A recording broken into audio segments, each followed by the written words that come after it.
Hello दोस्तों, स्वागत है आप सबका मेरे आज के इस नए वीडियो में। ये वीडियो डीएलएड वालों के लिए बहुत ही ज़्यादा इन्फॉर्मेटिव हो सकती है। जैसा कि आपको पता है कि जो हमारा ये डीएलएड होता है, ये जो आपका इसकी जो ड्यूरेशन होती है, ये होती है आपकी 2 साल की, ठीक है। और इस जो 2 साल हैं, इस 2 साल में आपके टोटल होते कितने हैं? 4 सेमेस्टर्स होते हैं, सभी को पता है। और जैसा कि आपको मैंने थंबनेल में आपने देखा होगा, मैंने आप इस वीडियो में इसी जानकारी के लिए आए हैं कि आप अगर डीएलएड कर रहे हैं तो आपको कितनी बार आपकी बैक लग सकती है, आप कितनी बार उसका एग्ज़ाम दे सकते हैं, उसे सुधार सकते हैं। क्या कभी ऐसा हो सकता है कि आपकी बैक लग जाए 1, 2, 3 बार और आपको पूरा डीएलएड ही फिनिश कर दिया जाए, आपको डीएलएड मतलब दोबारा वो पढ़ाई करने ही ना मिले? तो ये सारी कन्फ्यूज़न आपकी आज के इस वीडियो में मैं क्लियर कर दूँगी। तो चलिए आराम से समझते हैं। वीडियो बहुत ज़्यादा लंबी नहीं होगी, बस थोड़ी देर आराम से देखते रहिए, आपको सब कुछ समझ में आ जाएगा कि बैक लगने पर कब क्या प्रोसेस होता है। जब 2 या 3, 4 बार आपकी जो है बैक लग जाती है, तब आपके साथ क्या क्या किया जाएगा। तो देखिए, जो एनसीटीई है, आपने डीएलएड अगर आप अभी कर रहे हैं तो आप आगे एनसीटीई के बारे में पढ़ेंगे, और अगर आप डीएलएड कर चुके हैं तो आपने एनसीटीई का नाम ज़रूर सुना होगा। तो इसने जो अपनी कुछ गाइडलाइंस दी है, इसने इसमें साफ साफ बताया है कि आपका जो ये 2 साल का डीएलएड होता है, इसमें 4 सेमेस्टर होते हैं। मान लीजिए आपने किसी फर्स्ट सेमेस्टर का एग्ज़ाम दिया है, ठीक है, फर्स्ट सेम का आपने एग्ज़ाम दिया है, इसमें आपकी एक सब्जेक्ट में बैक लग गई, 1 में लग गई, 2 में लग गई, तो भी ठीक है। लेकिन अगर आपकी 3 सब्जेक्ट में बैक लग जाती है, आपके जो सब्जेक्ट होते हैं लगभग समथिंग 7 या 8, मुझे ठीक से याद नहीं है, 7-8 सब्जेक्ट होते हैं एक सेमेस्टर में। तो उसमें अगर आपकी एक सब्जेक्ट में बैक लग गई तो भी ठीक है, आपको उसी सब्जेक्ट का जो है बैक देना पड़ेगा, बैक पेपर।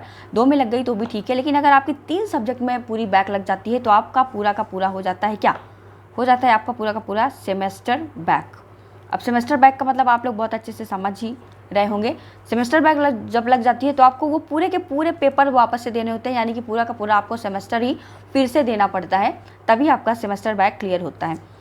अगर भगवान ना करे किसी का ऐसे हो, और अगर किसी का किसी एक ही सब्जेक्ट में बैक लगता है, ध्यान से सुनिएगा, किसी का एक ही सब्जेक्ट में बैक आई है, लाइक बहुत ज़्यादा लोगों की मैथ वीक होती है, या कंप्यूटर बहुत ज़्यादा लोग हवा बना लेते हैं, कंप्यूटर में ही बैक लग जाती है। मेरे टाइम में तो बहुत लोगों का कंप्यूटर में ही बैक लग गया था।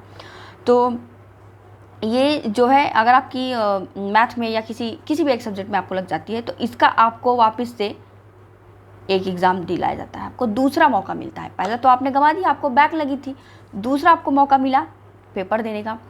अगर आपने इसमें निकाल लिया तो ठीक है भाई, आपकी गाड़ी पटरी पे चलती रहेगी, आप नॉर्मली डीएलएड करते रहेंगे। लेकिन तब क्या होगा, जब आपका दूसरी बार भी बैक लग जाएगा, यानी कि तब आपको तीसरा पेपर देना पड़ेगा।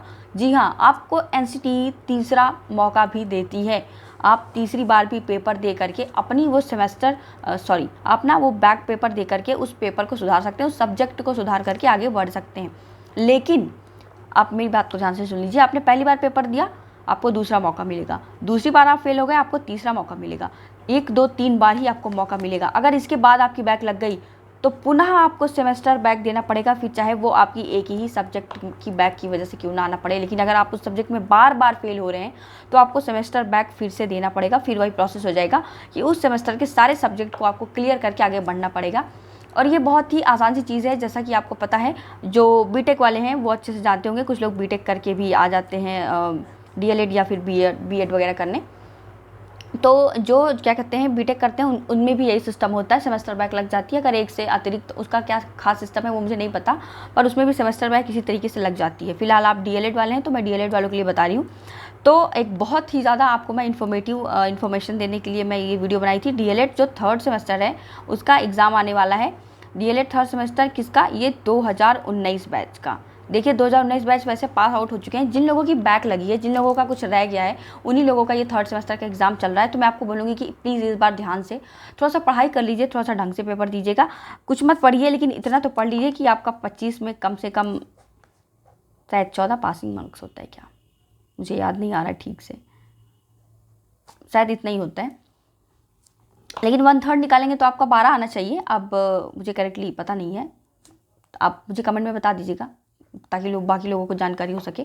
तो कोई भी पेपर आपका 25 है तो कम से कम आप उसमें 15 तो लाइए, आप पास तो हो जाइए। आपकी भगवान ना करे इस बार आप सारे के सारे प्रशिक्षु पास हो जाएं, किसी की भी बैक ना लगे।